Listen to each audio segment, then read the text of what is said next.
Good morning guys, i-update ko lang kayo na nag-alagang manok, nagpapalahi pa lang ng mga baguhan pa lang.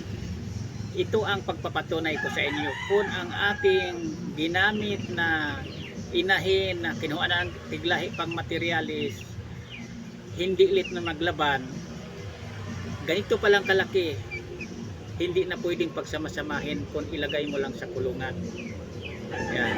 Kasi ito sila nagrambulan na, isang buwan pa lang ito mahigit.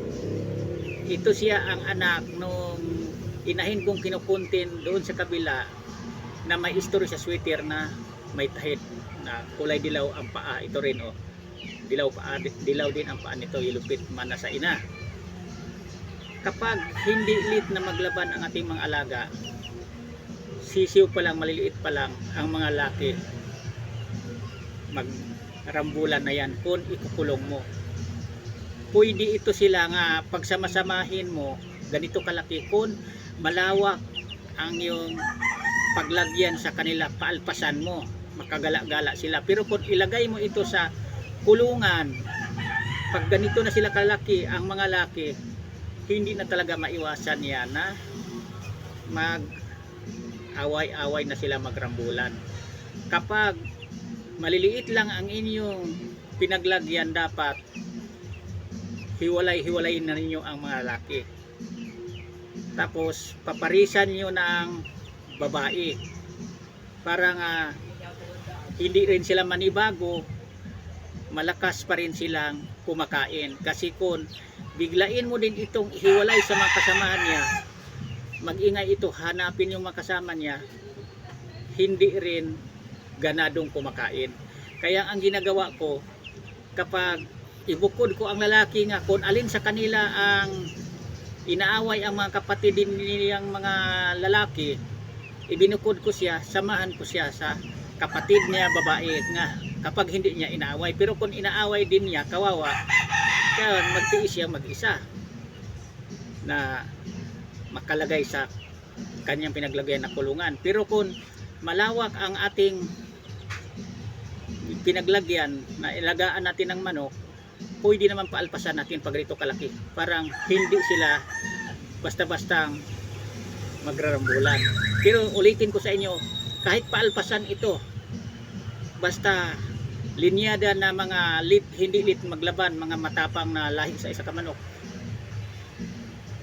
di magtagal talaga magrambulan, mag-away-awayan sila. Lalong-lalo na kung magsimula tulad dito, kung may tukain ang balahibo nila, kasi may ang karamihan ang babae ang magsimulang kakainin ang balahibo. Pag kinakain ang balahibo, siyempre magalit, siyempre masaktan, nabubunot.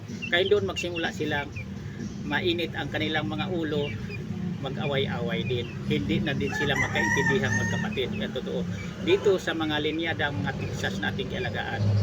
Kaya para sa inyong mabaguhan pa lang, mayroon talaga kayong kunting matutunan dito sa aking mga gawang content video, kasi nagpapakita talaga ako ng sampung prueba sa inyo. Hindi lang kay kwento na wala akong pinapakitang prueba sa inyo. Pag ganito kalaki, ito ang pagpatunay ko sa inyo. Kasi tag-ulan ngayon, hindi pwede itong pag-alagayin ko pasan doon sa kabila. Sayang naman dahil maayos, mahusay itong mga linyada na ito. Ang gagawin ko, pamaraan ko parang hindi sila mag-away-away, gawaan ko ng kanya-kanya silang kulungan. Kasi di pwede ngayon na pag ganito kalaki, paggalagalain natin dahil tag-ulan na. Pwede naman palabasin mo kapag gumanda ang panahon. Pero katulad sa aking busy ako, nagbabantay ako dito sa tindahan sa aming sari-sari store. Mapabayaan ko lang sila kung paalpasan ko sila, kung doon ko ilagay sa kabila dahil may kalayuan, hindi ko sila mamonitor. Kaya ang gagawin ko, paghiwalay-hiwalayin ko sila, gawaan ko sila mamaya ng kanya-kanyang pinaglagyan na kulungan. Tapos pag may time ako, pag di ako busy, saka ko sila paalpasan, paggalain. Yan ang proses ko sa pag-alaga. Kasi kung magtuka ng mga sisiyo, masisira ang mukha, mamaya magkaroon pagbulutong, mahirap gamutin kung nagkabulutong na. At saka nababansot ang sisiyo kapag magkaroon ng sakit na bulutong. Hanggang dito muna po mga kaibigan kong mahilig mag-alagag manok, kahit hindi kayo mahilig mag-alagag manok, at least kung mapanood nyo itong aking mga content video tungkol sa kalaman ko sa pag-alagag manok, maikwento nyo sa mga kaanak nyo, kasi imposible o wala din kayong kaanak na nag-alagag manok, dahil karamihan talaga sa panahon natin ngayon, kung taga-probinsya ka, kahit di taga-probinsya, kahit taga-syudad ka, mayroon na din na mga mahilig mag-alagag manok. Ang kulang lang sa kanila, ang pwesto mapaglagyan. Yan lang. Maraming salamat ulit sa turon. Thank you, bye-bye.